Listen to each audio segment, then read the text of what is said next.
Where do I even begin? Sonic has been in major trouble for a while, and it's only getting worse. And honestly, the future of Sonic games is looking dim. The past decade for Sonic started off strong, with fans hoping the franchise would return to the top. But that time of joy from fans went by way too fast, and this time, Sonic wasn't able to run from the hate. With Sonic in a bit of a tough spot right now, it got me thinking of another time they were, the Dark Age. While most people consider the Dark Age of Sonic is from 2006 to 2009.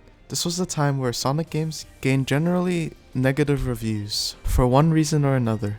They are often considered the worst Sonic games according to people who played Sonic games, but I feel like people now realize that these games weren't actually that bad.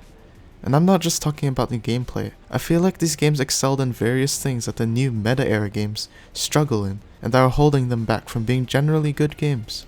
I feel like in retrospect, we seem to respect these Dark Age games more, even if gameplay wasn't at its best. At the time, we honestly were just blindsided by constant hate of the franchise because of Sonic 06, and that we didn't really truly see what these games were trying to accomplish. This video, I will highlight the positives of these Dark Age games and how these reasons have been forgotten and are hurting the Sonic franchise right now. Anyway, let's get right into it.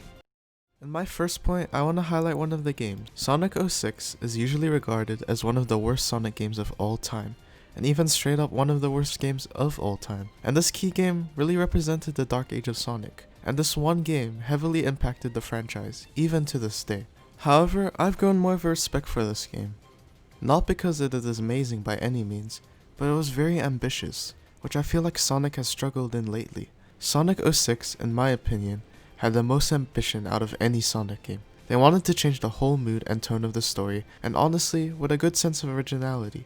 A problem I feel like Sonic has nowadays is the unwillingness to change. I mean, I couldn't really blame them though.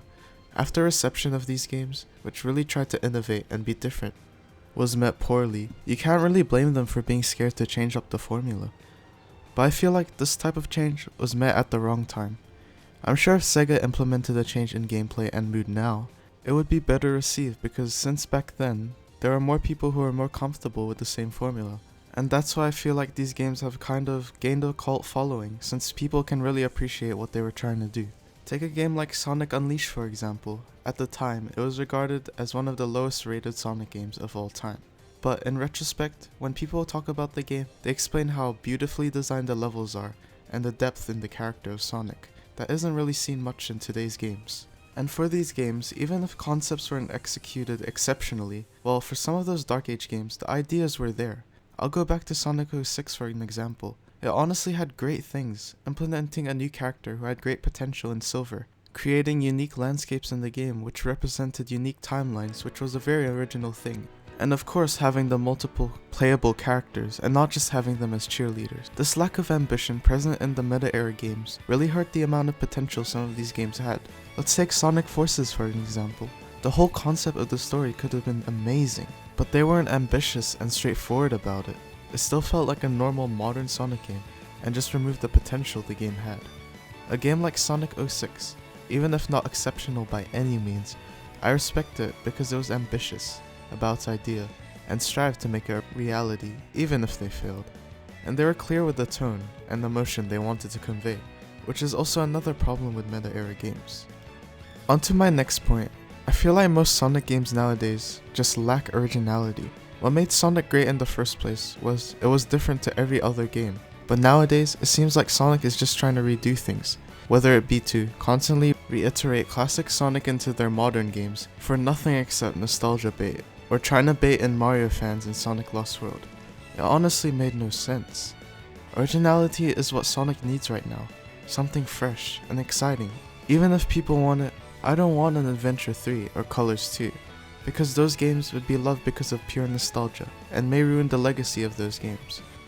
What Sega and Sonic needs right now is to excite the fans, make their name reputable again, and of a high standard. And this has to be off making original and good ideas. I can't state exactly what everyone wants because everyone wants different things from the games, but what they just need to do is switch up the formula. The same formula hasn't been working and it shows, so we need something different to excite people.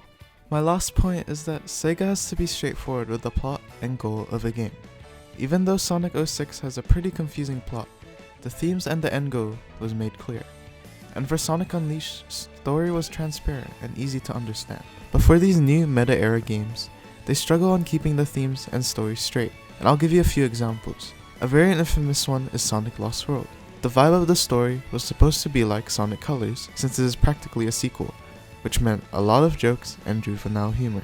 But the mood was just all over the place in the game, where there were laughable dramatic scenes followed by filler humor, and this constant change in mood just made no sense. And for the most recent game, Sonic Forces, it was obvious they were trying to have a more serious mood to the game, with many implications involved. But when you have scenes where Sonic is just joking around while literally being imprisoned, it's just all over the place and doesn't really impact the story as much. Honestly, this could be blamed on the writers of these stories, because they are quite bad. But the moods and tones need to be made clear, and they have to stick to it. We can't get attached to stories like we did in Unleashed or Adventure, since those stories end clear points and dramatic moments, while the story now are just all over the place. We need impactful stories again, that'll make the game enjoyable, not laughable.